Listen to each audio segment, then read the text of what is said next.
So Audemars Piguet has just unveiled its first semester 2025 novelties. But what do you really need to know? Well, in this video, I'll quickly overview just that, running through the 9 novelties that kick off AP's celebration of its 150th anniversary. Thematically speaking, the real development that comes out of this group of 9 watches is a brand new perpetual calendar movement, the self-winding CALIBRE 7138. But before we get to this new caliber, the watch that AP collectors, VIPs, and hopeful newcomers will likely all be most clamoring for is the new 41mm Royal Oak Perpetual Calendar 150th Anniversary OPENWORKED limited edition that actually acts as a send-off for the CALIBRE 5135. It is the last watch that will ever use this movement. So if it's an older movement, why would it be the most alluring? While yes, it is a limited edition of 150 pieces, offering an even heightened sense of exclusivity, the case and bracelet both incorporate titanium and BMG, which stands for bulk metallic glass. Bulk metallic glass, though first created in 1960, is a material that has only just started to be utilized in watchmaking within the last 5 or 6 years. Within the context of Audemars Piguet, the brand debuted its first BMG utilizing watch, its only watch, in 2021, which notably sold for 3.1 million Swiss francs. That's a lot of money.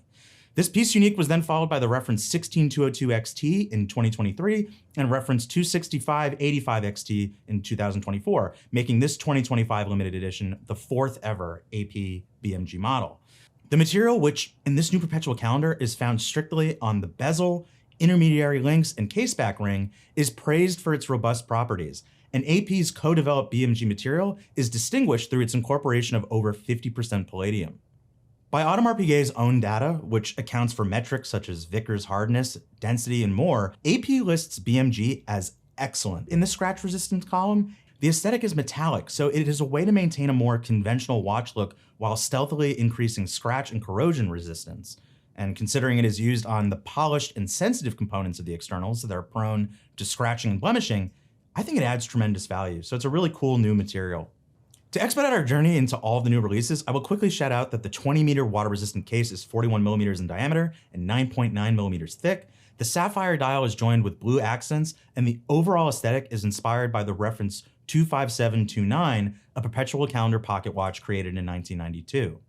Though the BMG limited edition stands to be the hero in terms of collectability, the true hero releases are the 2 new Royal Oak self-winding perpetual calendar 41mm references and a new Code 1159 by Audemars Piguet self-winding perpetual calendar 41mm.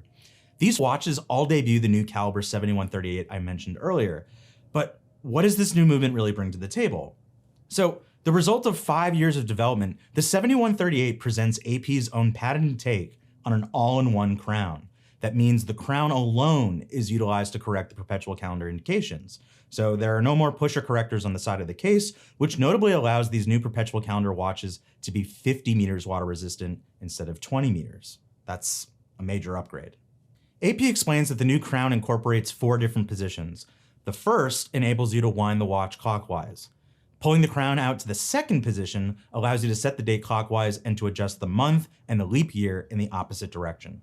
In the third position, you can set the time bidirectionally, and the last position, which is reached by pushing the crown back 1 step to the second position, you're then able to set the day and week clockwise and the moon phases counterclockwise.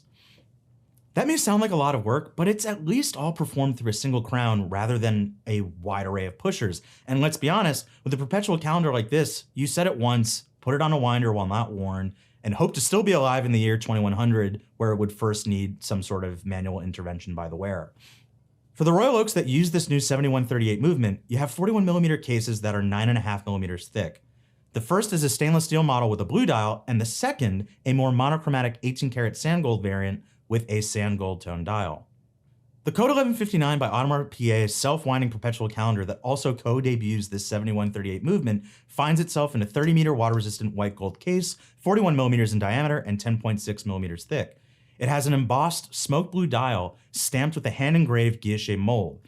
And I should mention that the automatic 7138 that is exhibited in all of these watches is finely decorated and has 55 hours of power reserve.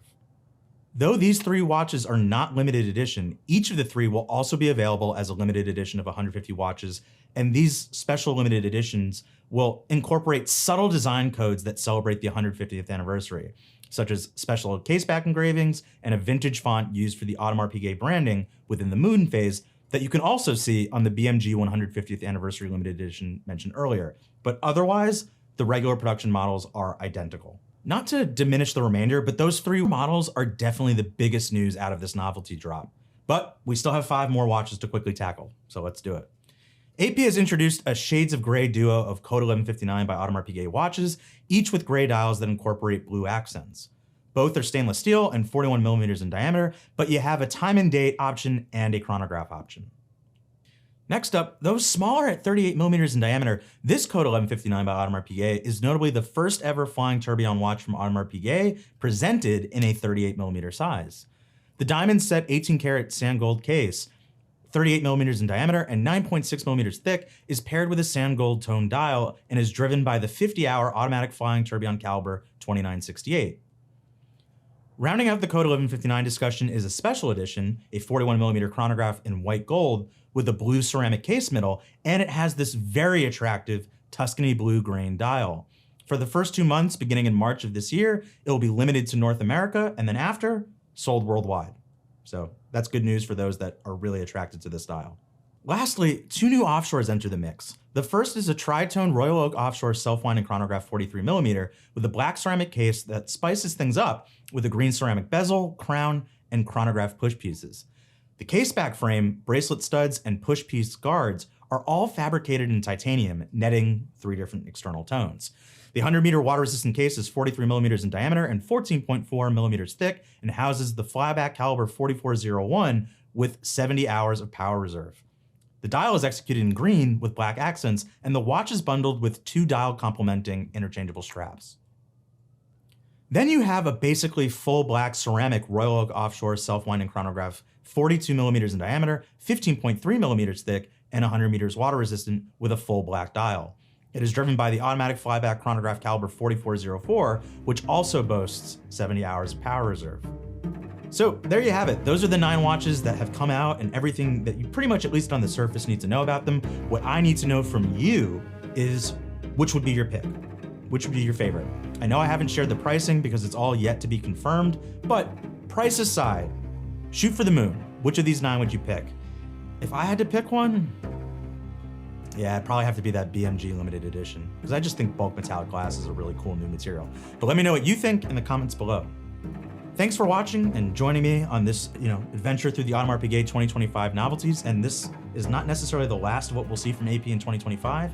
But in the meantime, make sure you hit that subscribe button so you can be tuned in to whether it's new Audemars Piguet news or other news on this channel. So hit that subscribe button and hit the bell icon if you actually want to be notified when new videos come out. And as always, see you on the next one.